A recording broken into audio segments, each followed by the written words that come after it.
श्री शिवाय नमस्तुभ्यम हर हर महादेव।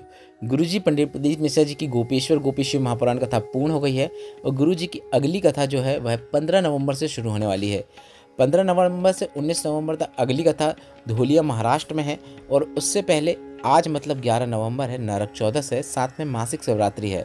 तो इस वीडियो में हम आपको नरक चौदस की पूजन विधि बताएंगे, साथ ही आज मासिक शिवरात्रि में गुरुजी ने कौन सा बिल्कुल नया उपाय करने को कहा है जिससे आपके ऊपर कितना ही कर्जा क्यों ना बढ़ गया हो, जीवन में कितनी ही परेशानियां क्यों ना चल रही हो, अगर आपका पैसा कोई लेकर चला गया है, पैसा लौटा नहीं रहा है, तो इस विशेष उपाय को कर देने मात्र से आपका वह पैसा लौटाता है या फिर कर्जा है तो वह कर्जा चुकना निश्चित है। पहले नरक चौदस के पूजन की विधि देख लेते हैं जो कि गुरुजी ने बताई है।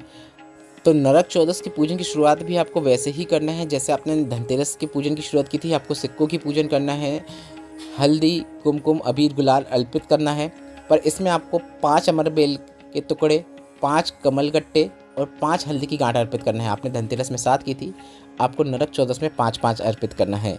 इस बात का आपको ध्यान रखना है। पूजा आपको एक जैसी ही करना है और इस बार आपको 7 दीपक प्रज्वलित ना करते हुए आपको एक यम दीपक प्रज्वलित करना है, साथ में आपको एक घी का दीपक प्रज्वलित करना है।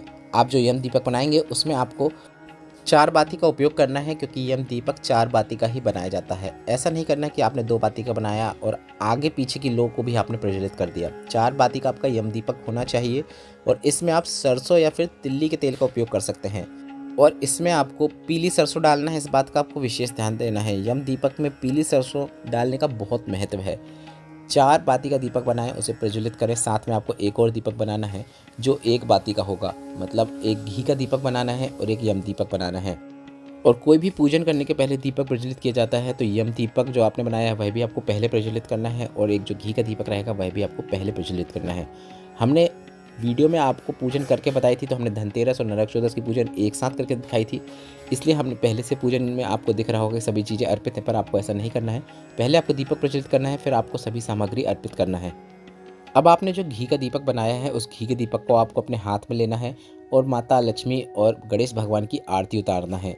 जो एक घी का दीपक है उससे आपको माता लक्ष्मी और गणेश भगवान की आरती उतारना है। इसके बाद जो यम दीपक है उसे आपको उठा लेना है और उस यम दीपक को आपको अपने घर में सभी जगह घुमा लेना है। वॉशरूम में न ले जाएं, इस बात का आप ध्यान रखें। घर में सभी जगह यम दीपक को घुमाने के बाद आपको उस यम दीपक को अपने मुख्य द्वार के बीचों बीच रख देना है। बीचों बीच एकदम सेंटर में मुख्य द्वार आपका जो हो, जहाँ से आप प्रवेश करते हो घर के अंदर, वहाँ पे आपको यम दीपक को रख देना है। वीडियो में देखकर आप समझ सकते हैं कि आपको दीपक कहाँ पे रखना है। बस इतना ही करना होता है। यह पूजन जो है आपको प्रदोष काल में मतलब शाम होने के बाद करना है। इस बात का आपको ध्यान रखना है, सुबह नहीं करना है। हम आपको वीडियो में करके बता रहे हैं, इसलिए वीडियो में आपको उजाला देखने को मिल सकता है। इस विधि की जानकारी गुरुजी पंडित प्रदीप मिश्रा जी ने अपने पिछले वर्ष हुई शिव महापुराण कथा में दी थी। गुरुजी ने धनतेरस नरक चौदस की पूजन विधि बताई थी, दीपावली की पूजन विधि बताई थी, जो हम आपको रोज़ वीडियो के माध्यम से समझा रहे हैं। जिसे कर देने से जीवन में कभी भी आर्थिक तंगी देखने को नहीं मिलती है, जीवन में धन संपदा बढ़ती है, यह निश्चितता है। अब बढ़ते हैं गुरुजी के बताए मासिक शिवरात्रि के बिल्कुल नए उपाय की ओर, जिस उपाय की जानकारी गुरुजी ने 2 दिन पहले ही गोपेश्वर गोपेश्वर महापुराण कथा में अंतिम दिन दी थी। गुरुजी ने कहा, आपके ऊपर बहुत अधिक मात्रा में कर्जा है, आपके ऊपर बहुत अधिक मात्रा में पैसा बढ़ते चले जा रहा है, किसी को आपको बहुत अधिक मात्रा में कर्जा देना है, पैसा देना है, तो आपको यह विशेष उपाय करना है। या फिर आपका कोई पैसा लेकर चला गया है, लौटा नहीं रहा है, बहाने बना रहा है, या फिर आपका पैसा कहीं पर फंसा हुआ है, तो आप इस विशेष उपाय को कर सकते हैं। उपाय काफ़ी सरल और आसान है। आपको एकांतेश्वर महादेव के पास जाकर यह विशेष उपाय करना है। यह उपाय आप आज सुबह या शाम कभी भी कर सकते हैं, दिन में भी कर सकते हैं, क्योंकि शिवरात्रि में चारों प्रहर की पूजा होती है, तो आप यह उपाय या फिर यह पूजन कभी भी कर सकते हैं। एकांतेश्वर महादेव वह महादेव होते हैं जो एकांत में होते हैं, जहाँ पर बहुत कम लोग जाते हैं या फिर कोई भी नहीं जाता है। अगर आपको एकांतेश्वर महादेव मिल जाते हैं तो काफ़ी अच्छी बात है, आप वहाँ पर जाकर पूजन कर सकते हैं, यह उपाय कर सकते हैं। अगर नहीं मिल रहे हैं एकांतेश्वर महादेव तो आपको प्रयास करना है किसी एकांत जगह में जाकर आप यह पूजन कर सकते हैं। कोई खेत में भी जाकर आप यह पूजन कर सकते हैं। एकांत में जाकर आपको पार्थिव शिवलिंग का निर्माण करके पूजन करना होगा। यदि आपको एकांतेश्वर महादेव नहीं मिल रहे हैं तो वहीं मिट्टी का उपयोग करते हुए वहीं पार्थिव शिवलिंग बना के आप पूजन अर्चन कर सकते हैं। आपको 5 बेलपत्र, 5 सफ़ेद पुष्प और 5 हल्दी से पीले किए हुए चावल, हल्दी से भिगोए हुए पीले चावल लेकर पहुंच जाना है एकांतेश्वर महादेव के पास। और सबसे पहले जो आप पूजन अर्चन अभिषेक करते हैं वह पार्थिव शिवलिंग बना रहे हैं तो उसका कर लीजिए, या फिर एकांतेश्वर महादेव उनका कर लीजिए।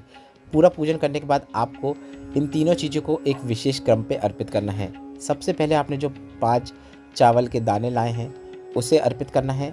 चावल के दाने अर्पित करने के बाद आपको जो 5 सफ़ेद पुष्प लाए हैं उन्हें अर्पित करना है। सफ़ेद पुष्प अर्पित करने के बाद आपको जो 5 बेलपत्र है उन्हें अर्पित करना है। बेलपत्र की डंडी जलाधारी की ओर हो तो काफ़ी अच्छी बात है। बस इतना ही करना होता है। बेलपत्र और अक्षत और पुष्प जब आप अर्पित करेंगे तो आपको क्रम हमने बता दिया कि सबसे पहले चावल, उसके बाद पुष्प और अंत में आपको बेलपत्र।